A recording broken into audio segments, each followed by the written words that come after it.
What's up, guys? Hello and welcome to All for United. This is another episode of the United Daily. I cannot believe that I just missed out on about 10 minutes of chatting to these fine gentlemen backstage. Neil and Barry has ever joined me for some Thursday rambles, rants and rambles, and a special guest today. Barry, I'm going to let you introduce this man because I've obviously spoken to Peter before, but he's what I'd call a friend of yours. We've got a friend of yours on the show.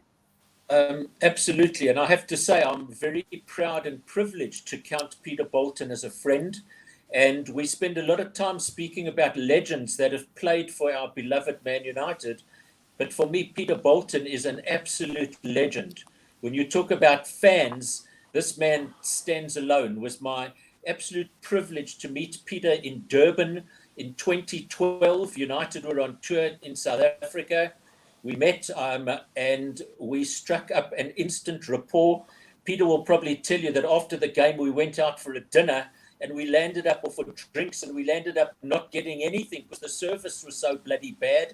So he could have disowned me right away then, but he didn't. And the guy is unbelievable. That's all I can say.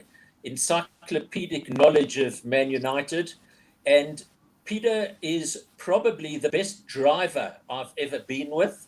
I had the honor of accompanying the Timperley Reds to, of all places, Kidderminster a couple of years ago to go and watch the United reserves playing. And in typical British weather, it was absolutely bucketing down. And Peter was driving at 200 miles an hour, but very, very safely, I may add. So he's a wonderful lad, and it's so good to see him on the program here.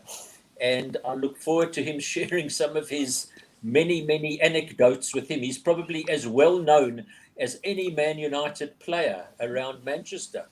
Can I just say on you've just mentioned the problem you had, and Peter would be too nice. He won't tell the proper story. He said you offered to take him for dinner and then you ran a mile when you got into the classiest restaurant in town and would refuse to pay for it. That's what Peter said. It's a true story. Not at all. Let me set the record straight. You know, the exchange rate of the South African rand to the pound is so terrible. So I chose a very fancy place with the hope that Peter would be taking the bill, of course, you see, because the whole evening would have cost him about £3. But for me, I'd had to take an extra mortgage on out my house to pay for it. Peter? Which house exactly? Well, that's right. He offered to take me out for a meal. That is true. We went to the first place and it was too busy. And we went to the second place and it was closed. So Barry had I've never seen him so happy because he didn't have to put his hand in his pocket. And did I ever get that meal? But since when he comes over to England, we always go out somewhere. We always go for a meal somewhere. And he knows Golden Arches if Barry's paying. Yeah. And yeah. Peter has introduced me to mushy peas. It'd be pie and mash next. Pie and mash and mushy peas. Yeah, we're not having any jelly deals or anything like that. Peter, have you given him a Hollands pie yet?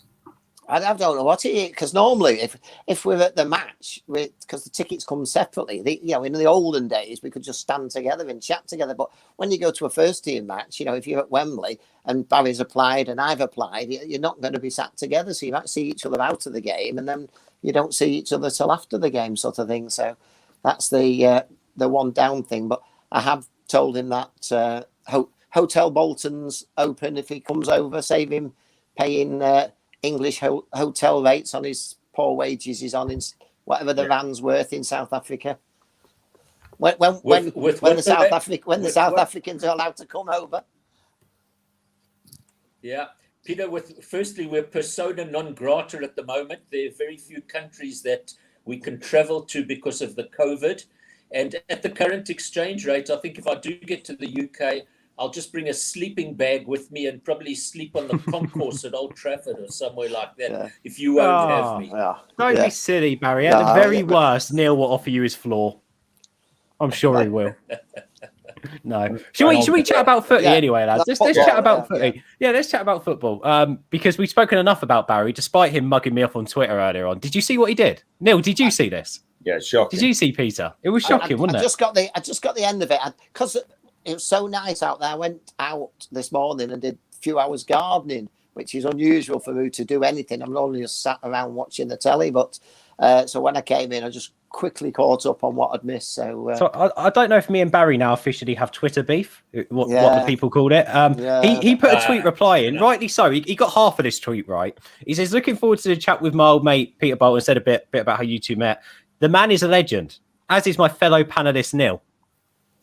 I mean, not even Ben, you're nice too, or Ben, you're not quite a legend, but you're a nice guy. Like Ben, you're a mega legend, Ben. But that's why I wasn't involved. What you're trying to say is I'm more of a legend than Peter, is what you were trying to say by not mentioning me. But you just didn't want to be that humble. I'll take that all day long. Thank you for that. But on football, I do want to chat about Nicky Butt because there's been a lot of. And first of all, Neil, let me start with you. Were you surprised at the announcement yesterday? I did not see that coming. That Nicky Butt is leaving his role at United. That was a big surprise yesterday. I think it's clearly a mistake. There's obviously, the word that you said, there's beef between them. And hopefully we get the truth. Doubtful we will, but I think Nicky Butt leaving the club is a big mistake because it looks like the way he's left, there's no way back. Mm-hmm. It all does seem like there's a lot of controversy around it, and there's loads of rumours coming about. Let me come over to you, you now, Peter. Were you shocked at that announcement yesterday?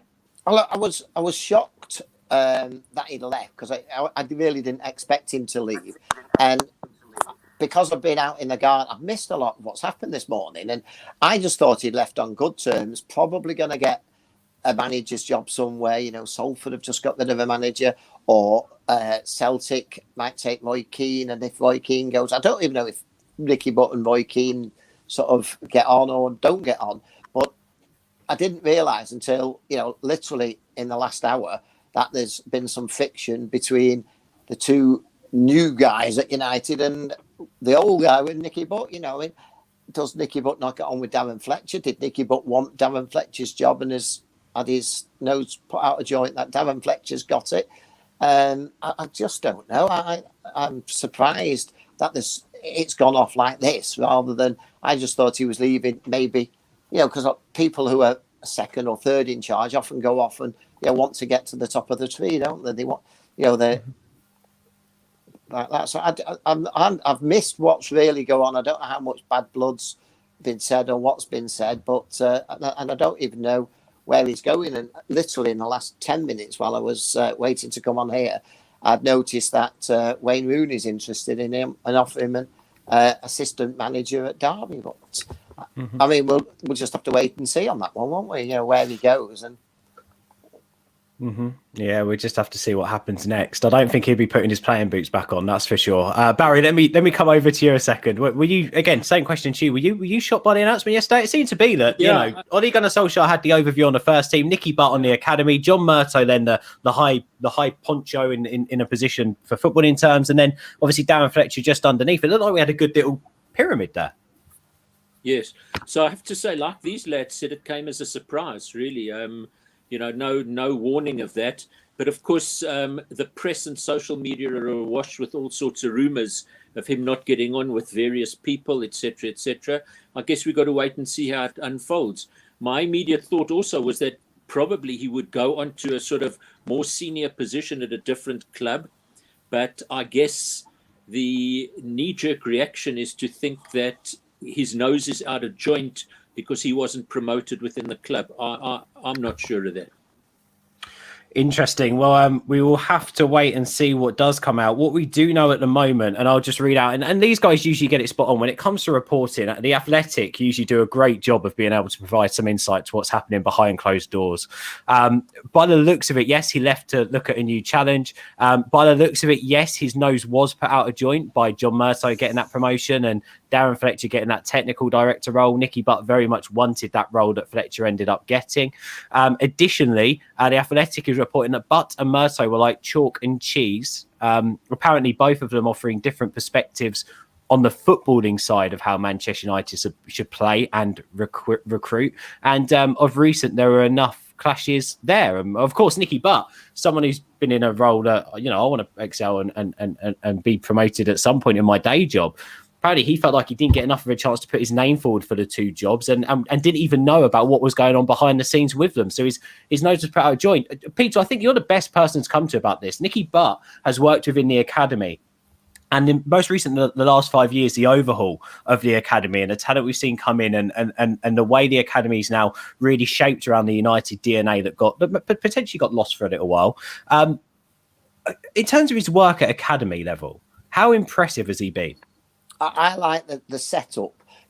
As you said, a few years ago, we lost the academy. We never really were concentrating on it. I don't know whether it was after Fergie and through the other 3 managers, and I'm not sure where it went. And I think the club, and whether that's right up at the top or where down the thing it is, have realised that if you can get 6 players through, like we have the class of 92, in this day and age, you know, there were a Welshman and the rest were Englishmen, and they all played for the best part of 10 years, some more, some less.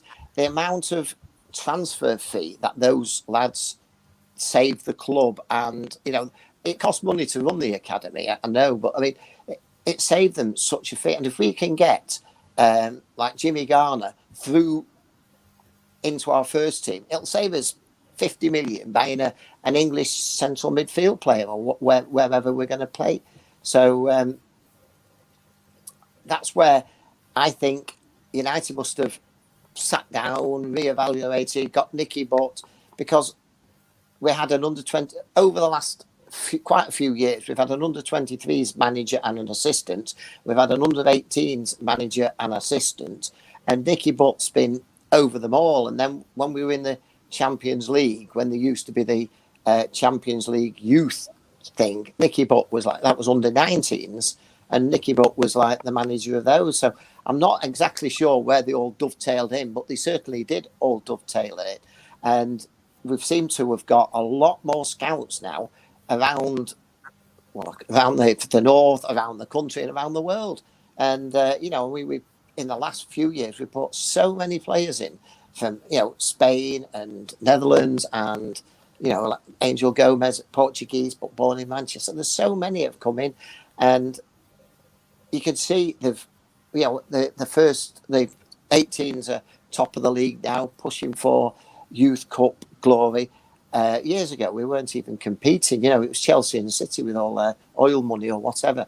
And now we seem to be wanting to get back on that scene, you know, like Busby did in the 50s, you know, promoting our own youth players to come through. So I don't know where we'll miss Nicky. I know we'll miss Nicky Butt, but if we've got enough people around there, you know, whether they get somebody else in or whether people do other jobs, you know, we could, I feel we could easily get by, you know, because I'm a very big, I was always pally with Darren Fletcher. He used to be pally with me because he couldn't drive in his early days, so he used me as his taxi driver. So I got really, so I'm pleased he got the job, but I'm not actually pleased that, you know, we've lost Nicky Butt because we got Darren Fletcher, if that's the case. So can we run smoothly? Because I'm quite pleased and quite proud of our 18s and 23s at the moment. We're not being able to see them, but we're watching most games on the telly, and they're performing well. They're playing good football. They're playing entertaining football, and not the be-all and end-all, but they're at the higher end of the leagues and getting to the pointy end of the cups, rather than years ago when they were get more likely to get relegated and finishing at the bottom of the leagues, and we weren't getting youth cups. You know, we've not been in a youth cup semi-final for, you know, last year we were. It's a bit of a funny one, but so I'm hoping that they can get by without him. But, you know, I think the same with most people. I'm an Ollie fan. I think Ollie's done a lot for United and got the United, I don't really call it DNA, in his blood, and I think Nicky Butt's the same. And we've had Savage's lad plays there, so he's down there now at Carrington, sort of getting a little bit involved, not officially, but his son's playing. And I always think that, you know, ex-United players, he was a youth team player and not there, but he can only be good for United. And I just hope that this isn't going to be, what we can call a setback for our youngsters. He's a United man at heart, isn't he? I mean, He is, post his playing days, he came first to the club, I think, as I read earlier on, and I can read out for you right now, as a coach for the club's reserves team back in 2012. He stayed with the academy, became head of academy in 2016. He then filled in as an interim coach for the reserves, I think, in 2016 when Warren Joyce left, and again recently, didn't he? When I think in the transition, was it from McKenna to the new guy as well? He filled in there for a little bit. He was recently in the dugout as well with Ollie when we had a load of coaches off because of COVID. He was also the assistant to Ryan Giggs after Moyes left. And then obviously as the restructure happened in 2019, Nicky Butt became the head of first team development. Interestingly, it says here, reporting directly to Ole Gunnar Solskjaer to help improve the transition from young players from the youth team to the first team, which very much sounds like part of a technical director's role in terms of what Darren Fletcher's just taken on now. So I wonder if the crossover just wasn't there. Obviously, Butts knows how to join, would have been a natural step up for him. So I can understand it if he wants to go and take on new challenges. But Barry, are you slightly concerned, Barry, that potentially with what Nicky Butt, and I know you come in and out of watching our reserves when you can, and you always read up on them, so you're very engrossed by it. But are you a little bit worried here that Nicky Butt's achievements and what he's done at reserve team level has slightly gone unnoticed with these new appointments, and letting him go and him going now could really hinder that progress that has been being made? Yeah, I guess in a one-word answer, I would say yes, with respect to that. Fortunately, even being so distant here in South Africa, on MUTV, we're able to watch the under-18s, the reserves, etc. So one's had a sense of it. And I have to say, I've really been entertained by them in recent months. And if this has been as sudden a departure as it seems to have been, it obviously leaves a big hiatus over there. And one would hope that there is a contingency in place for his work to be carried on. And if not, for somebody of similar ilk, maybe an ex-player of some sort, to be hired to fulfill that role. And, I guess watch the space. And, thinking about it, seeing him sitting next to Ollie in the dugout, seeing him as Giggsy's sidekick when he was the temporary manager for those 4 games, possibly ingrained into his mind he would be next in the pecking order. So, if that is the case, I guess that would explain why he's up and left. But we'll have to see. Yeah, Neil, let me come over to you and ask you a little bit about this potential clash that he's had with John Murtough over football styles and over the way that maybe things should be moved on. We've seen at academy level, and Peter sort of hit on it, how we've evolved and the style of play and how the United DNA, so to speak, is back there at youth level. And of course, Nicky Butt overridingly has seen that in his time working with the academy from even back in 2012 and recently in higher up roles. You've got someone there in Nicky Butt who's got United in his veins. You've got John Murtough, who obviously we don't know much about him, but he's got this new role. Does it concern you that those two are having disagreements over where United should be going on the footballing point of view and so to speak, the playing style and bits and pieces like that? Yeah, it does. Because as we know with Nicky Butt, he's been there, done it, quite literally worn the shirt as well at United. We don't know enough about this John Murtough that's come in. And what concerns me is Nicky Butt knows the way that the fans, he's probably one of the, very much in touch with what the fans want, what we expect from our teams.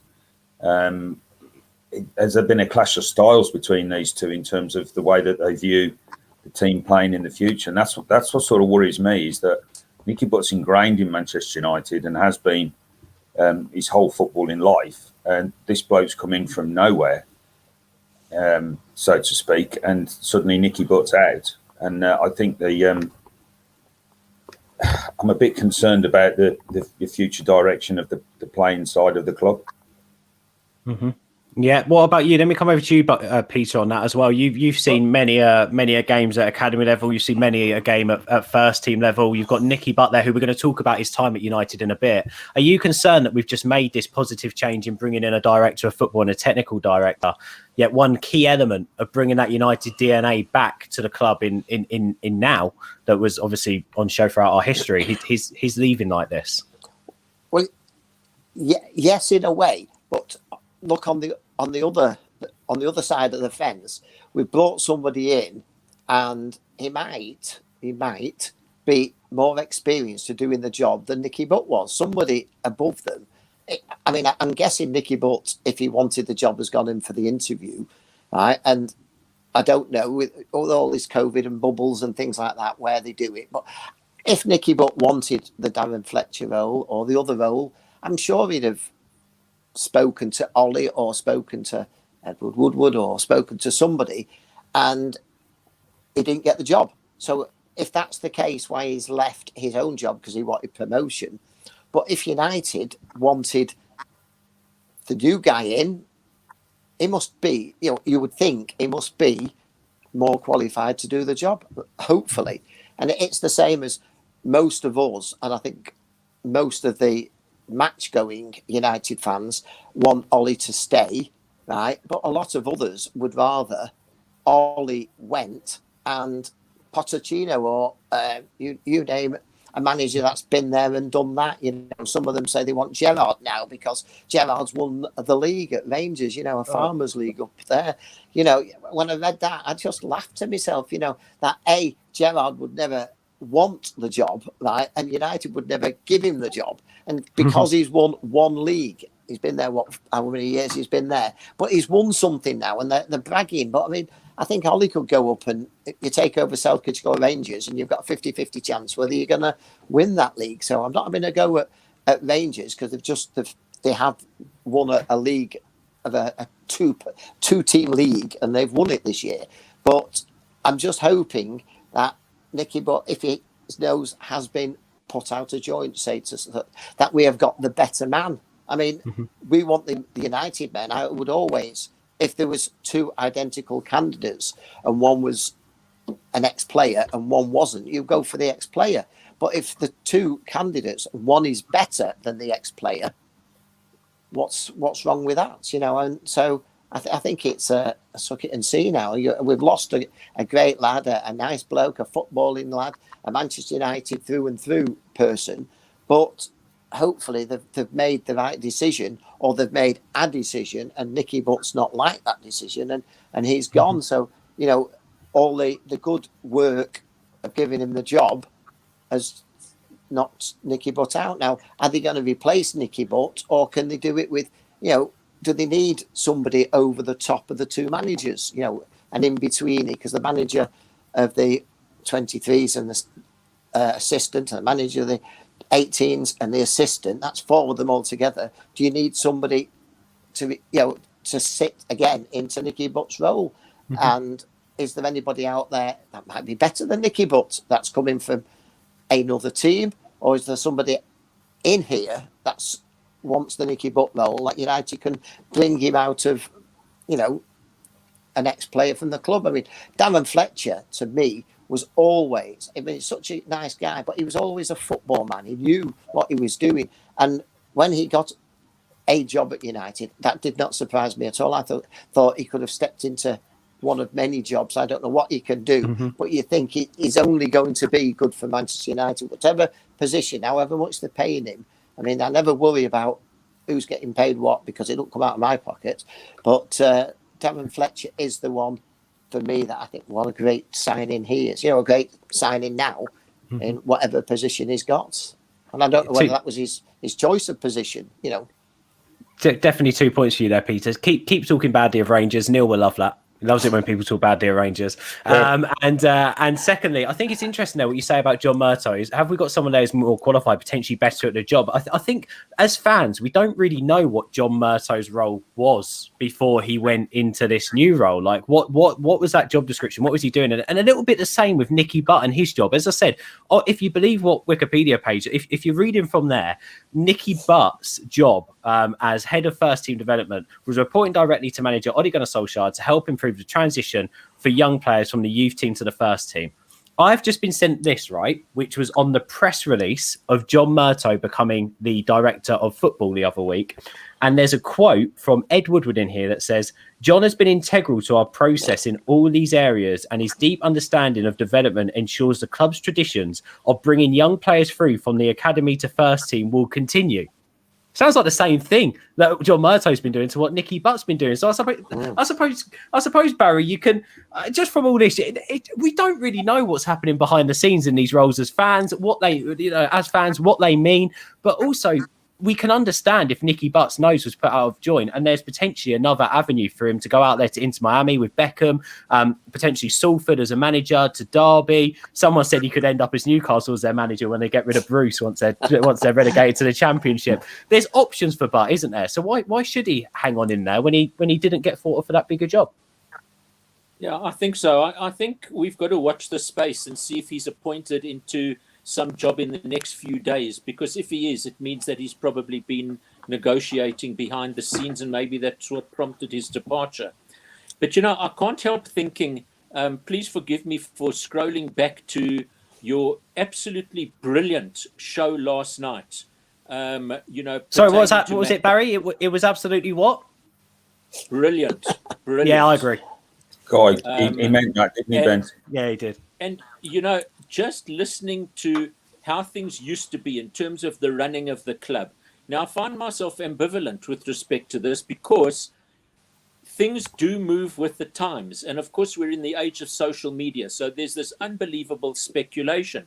And you can put out on Twitter in the next couple of minutes that, you saw Nicky Butt at St. James's Park. And suddenly, social media will be awash that he's going to become the Newcastle manager. So we've got to move with the times in some respect. But I really think that we need to hopefully see United building another dynasty. We've had the dynasties of Busby, of Ferguson. And, under Ollie, I think Ollie has been given the nod in terms of taking the club forward. And one would hope that there's the appropriate infrastructure with respect to the running of all these things. And when you look at, the club in terms of running is always, that's quoted, is always Bayern Munich with all the ex-players, etc. And I'd also be in favour of as many ex-United men being involved. But as Peter correctly says, maybe the other lads that they bring in are just better at this type of job and more experienced. But I find myself struggling to understand what the role of each of these people actually is. Director of football, technical director, etc., etc. It'd be very nice for some guidelines to be published so that we could actually understand what their roles are. And of course, the cynic descriptions. The cynic in me says that there's been a lot of criticism aimed at the board over recent months and years. And do they want to keep things in-house in terms of yes men to the board? How actually independent will the director of football be and the technical director in reporting to the board? Will they have carte blanche, or will they be, censored with respect to what they want to do? So I have absolutely no idea. I can only speculate. But, obviously we want to see the club taken forward, and we want to see this youth policy is fantastic. I'm excited about the youth players that we've got and the young players that are coming through, because that really is in the old cliche, in the DNA of the club. That's how Man United have been run. Well, look, we don't know how it ended, but we do know that Nicky Butt has left his role as head of first team development, head of the academy, so to speak. We don't know what challenge is out there next for him, but I thought, seeing as Nicky Butt has now spent over collectively as within the background, been backroom staff, as reserve team manager and coach, and as a footballer over 20 years loyal at Manchester United. I didn't think it'd be right to, at the end of this show where we've spoken about loads of speculation, about talking about him as a player. And it's about him being a servant to the club. So, Neil, let me come over to you first. Nicky Butt, the footballer. Talk to me. I loved him. I did. I loved the fact he was such a firebrand. He always gave, he always gave 100%. And please do not say the word 110% or a million, because you can't give more than 100%. But he always gave 100%. He never moaned. When he was in the team, every time he was picked, he was just brilliant. And in the treble year, I think he'll go down in history as an underrated player in the annals of United. I think he was just that good, and I think it's a crying shame that his history with the club is not going to carry on. I mean, yeah, he's a hell of a firebrand, but we loved, the fans loved him for that. I mean, you're quite happy to go into war with Keane and Nicky Butt in midfield, because they'd take anybody on. Keane and Butt, what a midfield that is. Do you have a memory of a game, Neil? Is there a certain game that sticks out in your mind, or is there a certain Nicky Butt moment that sticks out? Champions League final, 99. You know, he stepped up, didn't he? And that's the game to me. The whole team stepped up. I mean, we had no Scholes, we had no Keane. We all sort of, you know, we got through from the semi-final, and everybody turned around and went, all right, no Scholes, no Keane, no chance. The two best midfielders in Europe at the time were not even going to be playing. And Nicky Butt was magnificent, absolutely magnificent in that final. Underrated, you know, the performance that he put in. Just a magnificent player. Yeah, Neil using the word there, Peter, underrated with Nicky Butt. I definitely think he's one of those footballers that will never get the credit he deserves, or potentially even that legend or, you know, status that players get. But without a doubt, he's a Manchester United icon at the very least, isn't he, for his service to the club? He certainly is. Now, when you think of our teams in the Nicky Butt era, right, let's say 99 as a for instance, you've got Beckham, Giggs, Scholes, Keane. Right? Now, they're not going to play 64 games a year, those four. But if they were all fit, that would be your four across the middle. Right? That would be the four there, wouldn't it? So, you know, if you're going 4-4-2 type thing, which Fergie like doing. So Nicky Butt didn't get into that four in the middle. But any one of those four missing, for any reason, is in there, and he never let us down. And maybe he wasn't as good as Keane in the battling role. Maybe he wasn't as good as Scholes in the passing role. Maybe he wasn't good as Beckham in the, you know, the crossing and shooting thing. He didn't get, you know, different things for the different midfield. But he never let us down. And I was sad to see him go. But sometimes you might want to go to Newcastle, say, as he did, to play 50 games a year, because he was never going to get that at United. I mean, if everybody was fit, he's not in the team. I mean, a bit of rotation here and there, a bit of things there, but he wasn't. I mean, I don't know how many games he played for the club, but it was hundreds and hundreds. So he got a fair crack of the whip, but maybe, again, he wanted to do, you know, the 50 games a year, you know, all the cup games, all the league games, and, you know, 40-odd games at Newcastle rather than 30-odd games at United. I don't know. What about a memory from you, Peter? Whether it is seeing him at youth level or seeing him when he's breaking into the team or even further afield, is there a certain game that sticks out? Well, the whole 99 season that we had, we were unlucky with suspensions and injuries sometimes. We had that sort of squad that it was one out and one in. It didn't matter. We had four forwards, right? And Fergus, two of the forwards didn't even speak to each other. They hated each other. Yet when they were on the field together, they passed to each other. And Nicky Butt was part of that squad of, what we call it, 20 first teamers that never let us down. And, you know, in the whole season, we lost 4 games, was it? 4 if you count the Charity Shield. And we didn't lose a cup game. We lost to Tottenham in the League Cup, but in the FA Cup and the Champions League, we didn't lose one game. And the league, we lost 3 games. So, you know, what a squad that was. And, you know, he dovetailed into it really, really well. And that's how, you know, you think of a team rather than, you know, if you said who was your star from 98, 99 season, I don't think you could name a player, because everybody did their bit, didn't they? You know, Scholes got the important goals, Keane at Juventus and Giggs at, you know, Arsenal semi-final. You can pick them all, can't you? If you start thinking back. And it was what I would call, you know, a 20-man squad that went on and won this treble, and it didn't matter. And Nicky Butt was part of that. I couldn't tell you a game that he was head and shoulders man of the match. You couldn't say Nicky Butt off the top of my head had a Lobson against Barcelona at Old Trafford, or a Keane against Juventus away, you know, Giggs against Arsenal in the semi-final. Those games stick out as, you know, it was Giggs' game. He couldn't have won it on his own, but he would. And Nicky Butt was just, you know, there and thereabouts all the time. And, you know, sorry to see him go. I really, watch this space, isn't it? As Barry said, if he's got a job by Saturday morning, we all know he's left to get the job. If he's not got a job, or say he goes to be Wayne Rooney's assistant, you can tell he's left because he's upset and he's going to take the next job that comes along. Yeah, I would not be shocked to see him in at Salford. I think that's probably where. Obviously, part owns the club as well, but that'd be really interesting to see if that's where he does end up, or if he ends up as you said, Rooney's assistant out in Miami. Maybe he holds off, has a little break. Who knows? Because I expect it's been full on for him the last few years, of course, in his job. So didn't Scholesy was manager there in between last time. I mean, they've had that many managers. Oldham and punditry. Yeah.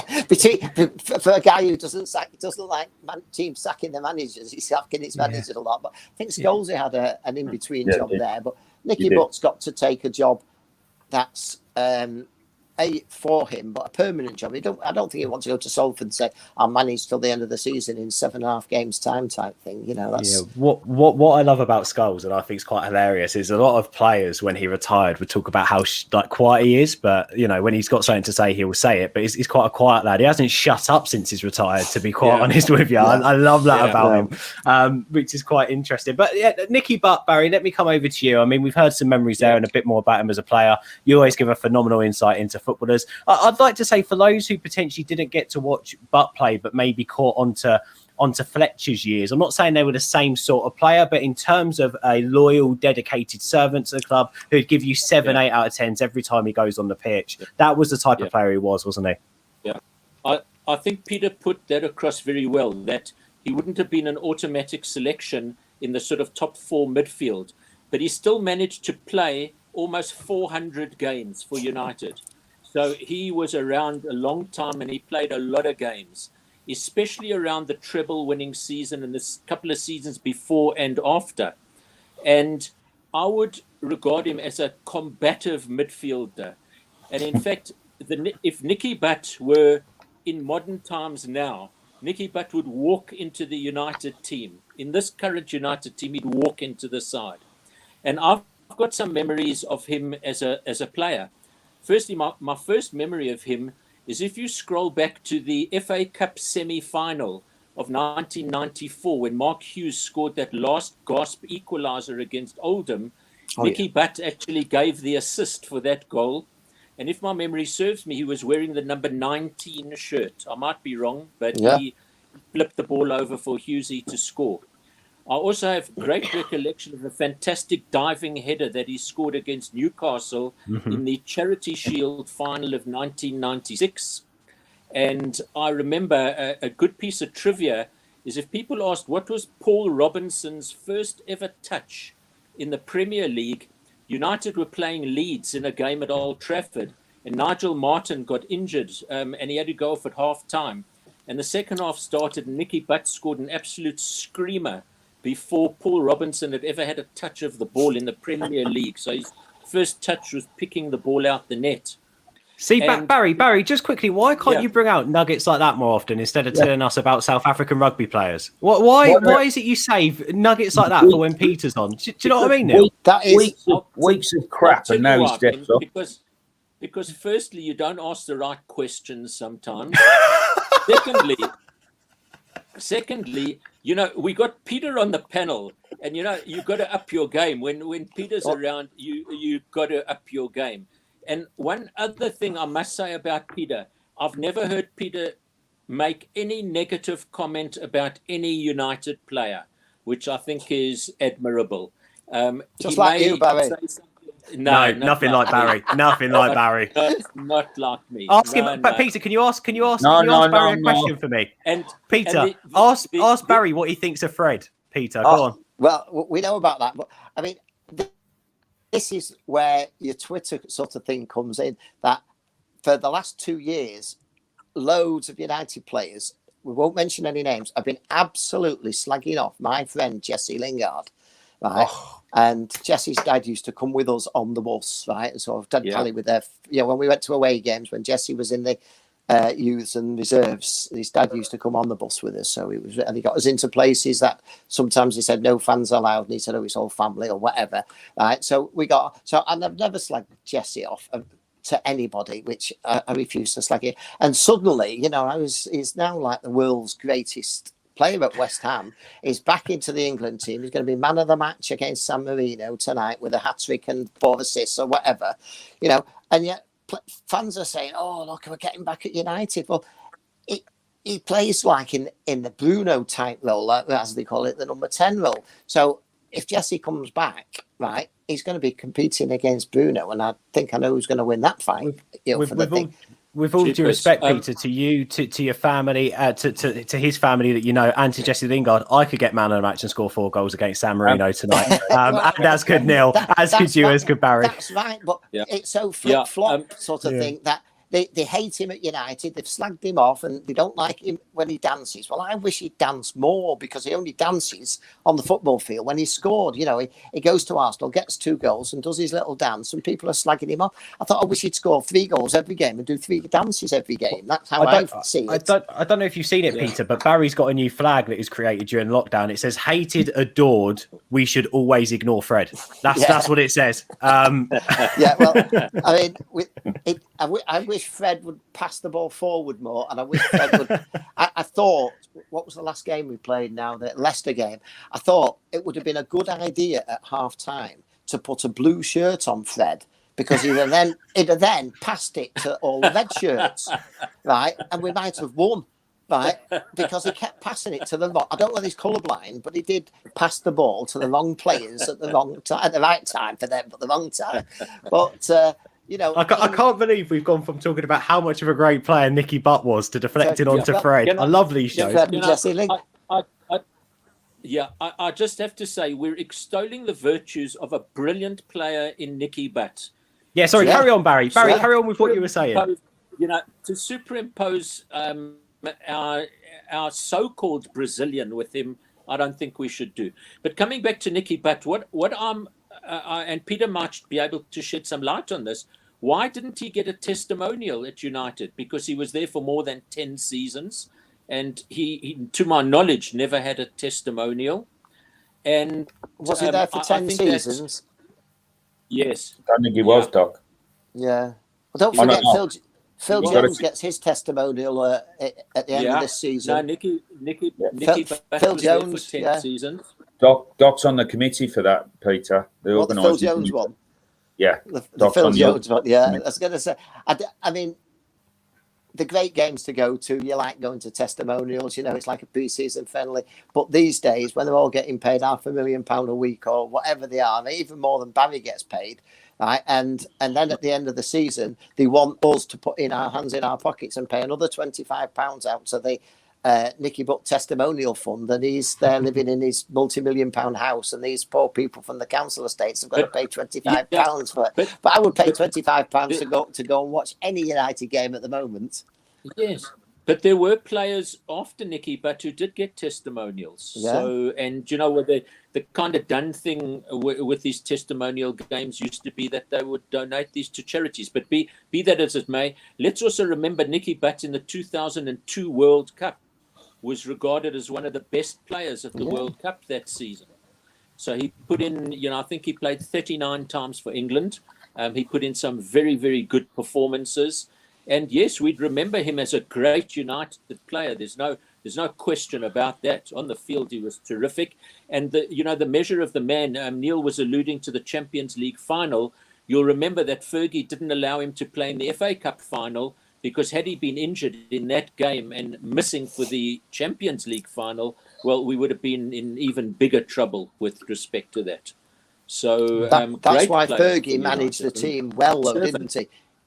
Fergie could manage the team well by putting the strongest team out that will win today's game, but leaving Nicky Butt out because he needs him for the next game, rather than dropping players before an international. On the subject of Fergie, Peter, let's remember that he managed the club, never mind the team. Well, he managed the whole blooming place. Should we go to the pub? Yeah, I think we should. I feel like we're third and fourth wheeling on a date here. Yeah, I feel like there's some sort of weird thing going on, Dan. Peter, you've got to admit, Dan, I've been very, very quiet. Someone else say just something. let the brothers get on with it. I do agree with you guys. Like Nicky Butt is very much an unsung hero, massively, and I do think that people give out the legendary status really cheaply nowadays, like for any Tom, Dick, and Harry, and I think it's really sad that some players have passed. People like Butt, Fletcher, they just don't get that sort of accolade when they're spoken about. But to dismiss how these players, so to speak, adapted to become part of Manchester United's DNA and to thrive off of it, and then to come and serve the club off the pitch as well. I just think that he's an iconic figure that I'm so disappointed that it's ended how it is. And I was completely shocked that it's ended how it is. I'll continue following his career. I honestly, I hope it goes well. And obviously for his service, not just on the pitch, off the pitch, the progress in the academy has been phenomenal. It's now down to John Murtough and Dan Fletcher, whether there's disagreements with Nicky Butt or not on the way we should play, to continue in the United way, because any other way is not good enough and any other way won't suit our club. So we've just got to hope that now times have changed, United can adapt, but can also make sure that we still flourish at all levels. And fingers crossed we can do it without Nicky Butt heading up our academy operations. I just want to hit on one more thing with everyone. I'll come to you first, Neil. The rumours today is that Ollie is set within the next couple of weeks to sign a new 3-year contract. What do you make of that, Neil? I've got me. I'm on the fence with Ollie. Don't be on the fence. You're never on the fence.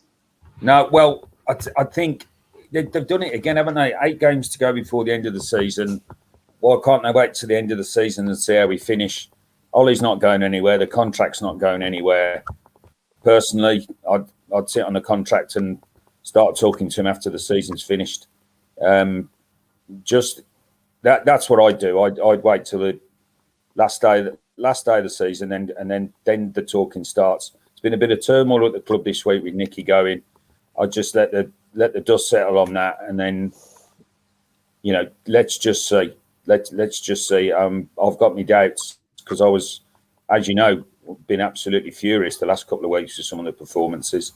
So I'd wait till the end of the season, and that's the reason why they're trying to. I was going to say, do you think the reason why they're trying to get it done now is so that they can properly plan for a summer with Ollie as obviously a manager to get what he needs? Or do you think it's a case of that? You've said it a few times. There's a yes man there, and it doesn't matter what they put in front of him, 10 million, 7 million, whatever it is, he'll just say yes to it and continue in the vein that we're in. Yeah, I mean, sorry, you broke. I think my signal's poor where I am today. I personally, I would wait. I don't see the problem with waiting to the end of the season. But a bit of a carrot and stick approach. If we finish the season strong, if possibly we can win the Europa League, which I've got my doubts because I think we're running out of steam. Then yes, fair enough, give him the contract. But I personally, I would definitely wait now. Peter, what about you? Has recent performances hindered your thoughts at all? Do you think that the new contract's deserved and the right way to go now? The word now is where I am exactly the same. What's the hurry? I mean, if they're looking at people to sign new contracts now, how about this left-footed centre-half, right? Lots of other clubs seem to do it, like Bayern Munich is signed, is coming as soon as the... Oh, lost you there slightly, Peter. Oh, still there. Yeah. Oh, there you go. I've got you back now, Peter. Sorry about that. Right, somebody phoned. I don't know who it was, so I was cut them off. Anyway, I would get the new centre forward, the new right winger, the new left-footed centre half. Get the players sorted, right, so that when the window opens, we're there and we're ready. As we've just said before, Ollie's not going anywhere, is he? He's not going to go. I mean, United are not going to offer him a short contract. United are not going to cut his wages by half because he's a yes man. He's going to get far more money than we'll ever see, or most of us will ever see. And don't include Barry in that statement. Not including Doc. So yeah.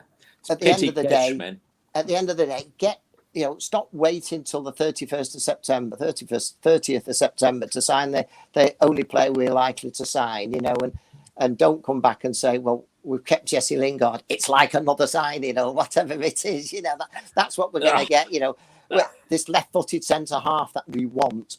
It's going to be, we've signed Phil Jones on a longer thing. We want to see this top quality centre half. You know, that's is that the priority for you, Peter? Is it centre back? Is that the priority for you personally? Is that because for me it's a midfielder? No, I feel we're desperate for a midfielder. Yeah, well, I'd like. I mean, don't start talking about players from other clubs, but that Rice looks good to me. I'd like Grealish, but I don't think he'd fit in. I like a right winger. I'd like a centre forward, and I'd like a centre half. But we're not going to get all those, are we? So you know, it's only one at a time. And to me, personally, if we get one decent signing this summer, we'll all have to be happy. We won't be happy, but I can't see the money men putting their hand in the pocket. We're not going to get Tom Brady and a couple of others, are we? Just a quick one. I was going to say, just a quick one from you, Peter. Will you join Neil's campaign to bring Harry Kane to Manchester United? Would that be a name you're happy with? I would certainly be happy with. I'd certainly, you know, a goal scorer, but there's absolutely no chance that we're going to get Harry Kane. First of all, we don't get anybody from Tottenham for peanuts because that Levy bloke rips us off every time. But what signings we've had off? I don't think Carrick was a rip-off. You know, with Berbatov. I don't think Carrick was a rip-off, Peter. No. No, get Kane. It's not. I don't think like any of them. I mean, they're all. If we'd have had Kane this year, you know, it's somebody that's putting the ball in the back of the net all the time. You know, I mean, we've got players. You know, that's what this Haaland. I can't see us getting Haaland, but God, I wish, you know, whoever gets him, if it goes to the Premier League, he's going to add an extra 10 or 15 goals on top of what they're going to get, you know, from any other player. You know, if City or Chelsea got him, they'd put them, you know, an even bigger thing above us. Or, you know, say if Liverpool got us, it might bring them up towards our level and things like that. I said this at the start of the season. I honestly think if we had Harry Kane, I can't remember what show I was on. If we had Harry Kane, I think we'd have walked the league. Genuinely, because I think we forget what poor run of form City were in for a couple of months. And, you know, and I also think if we'd beaten them at Old Trafford at that point in December when they just started this good run, that would have really pushed them off of balance a little bit at that point. So the Jesse Lingard chat, by the way. No, nice. I think it's a bit of lag. Barry, let's come and get a final point from you. Yeah, you're back, mate. Ollie's proposed new contract, Barry. Final bit from you. Yeah. Hello. So you made the point, Ben, that do they give him the contract now so that come the summer he gets the players that he needs or that he wants? Come the summer he'll get the players that he's told he can get. There's no ways that we're going to get all the players that we need because, the Glazers have channeled too much United money into the Tampa Bay Buccaneers. So for me, I agree with the other lads. I don't see why this should have been done now. It could have been done at the end of the season. But I think that the board see Ollie as a manager who is non-confrontational with them. If you go back to Mourinho, that was a confrontational relationship. It was only going to end one way. So in Ollie, I think they do have the yes man that we've discussed. I think that he has no option but to toe the line because otherwise he doesn't have a job. And I find myself like the other guys a little bit, especially Neil, you know, sitting on the fence in terms of Ollie. I find myself in a similar situation. And we've hashed this out in many previous talks in terms of in-game management, etc., etc. But the memories are short. We have a couple of great wins. He's the flavour of the month. We have an abysmal performance. Then it's the Ollie out brigade. So I think that the state that the club is in at the moment, the fact that we've appointed these guys in these new positions, Ollie has to stay. And, that's what we need to do. And we've got to take the club forward. But I think that next season is going to be the watershed season for him. And, even though it's a 3-year contract, the contracts aren't really worth the paper they're written on. There must be so many legal clauses in terms of them being able to be dismissed for non-performances. And also, if they get fired, exit strategies in terms of big payouts. So there's a lot more to the contract than it seems. And they certainly can be terminated from both sides. But going forward, I do see him as the obvious choice, at least for next season. But if we come away empty-handed this season, and next season is not a good season, I don't see him surviving beyond that. I think we'll get a good sense in the summer as to where we're going to be at next season, or even at the start of the season. And I think it's going to be interesting. Yeah. And I absolutely agree with Neil in terms of Harry Kane. I'd take the guy in a heartbeat, but I'd say there's a very, very, very little chance of us seeing him in a United shirt. And for me, the crucial position to fill is the defensive midfielder. He's only saying that, Neil, because Peter said it as well. I'm sure he poo-pooed it the other week. He said that he didn't want Harry Kane. What I agree with Neil with as well is I would take Grealish in a heartbeat. He's not even the best player in his own family. His uncle's still a better player than him. His uncle's still a better player. I'll still take him. Every time. Also, but I've just had a look online, by the way, guys. I don't know if you've seen this, but looks like Keno's getting a Celtic job as well. So interesting times at the moment for former United players. Very interesting. Can you imagine Keane v Gerrard in the league? Bloody hell, that's going to be a good clash. That's what I said earlier on. Is Nicky Butt going up there to help him, and that's why he's left this one by Saturday. Yeah. If he takes a job before Saturday, we know Nicky Butt has already got he's already accepted the job. If he's out of work for a month or two, or to the end of the season, we'll say he's left because he's frustrated.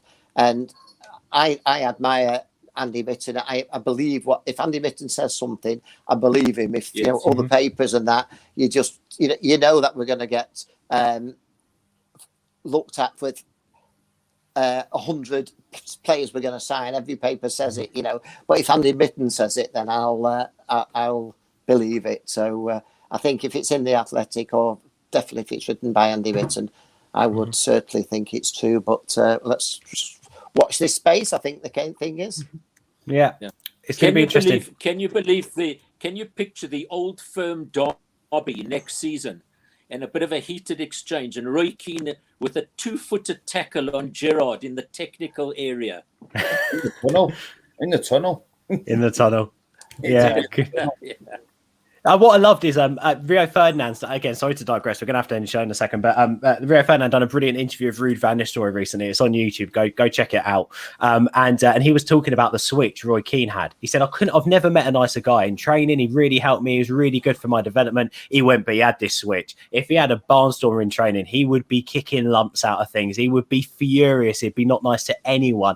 Same in a game. He's even the tunnel incident between Vieira and Keane. They're saying about how chilled out he was in the dressing room. And all of a sudden, he heard something that was said to Gary Neville and flipped within a flick of a finger. He said anything that had anything to do, is very protective over the players, his football, the way he played, the way the team played. Anything that disrupted that, Keane would just flip. He would always want the best for others. And I think that's really impressive with Keane, because if you take this thug outlook that he apparently has as a footballer, you wouldn't believe any of it. But that's where it stems from. It stems that he's actually quite caring to his teammates and takes real pride in everything. So, right. Let's leave it there. Guys, that was brilliant. Really enjoyed that. Peter, thank you so much for joining us today, mate. Peter. Good to really appreciate it. I'm going back and do some gardening while the sun's out. Yeah, mate, do. Feel free to hang around in the backstage bit for a bit. I'm going to end the show there, guys. Thank you so much for watching. Smash a like on this video. I believe there's a Q&A show happening tonight, and a Q&A, and the women's show's happening a bit later on as well. Plus, as Barry said, please go back and watch my show with Roy Kavanagh, Patrick from the Manchester Munich Foundation, and also Tom Clare on Sir Matt Busby last night. It was a joy. It was incredible. Hearing some of the stories from Roy and Tom, it's just outstanding. So please go and watch that. For now, take care, guys. Stay safe, and I'll see you the other side of the weekend. Bye for now. Okay, bye.